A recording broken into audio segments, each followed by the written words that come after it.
Hello, good morning. In this video mga katropa, i-flex ko lang tong aking kakatapos ko lang na breed na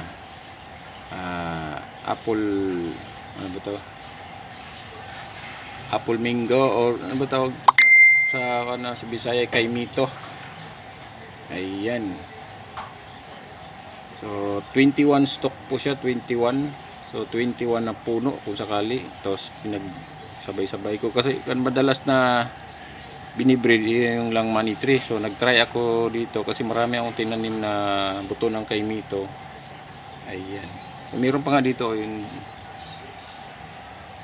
to 7 stocks naman yan. To na ano ko siya, na breed ko siya noong May 20. So nauna to siyang tinanim, nauna to siya na tanim.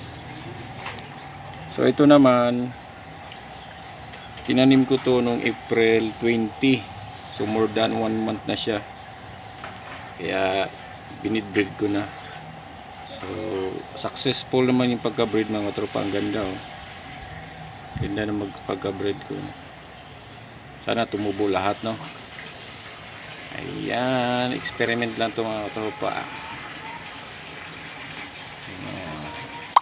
Thanks for watching mga katropa.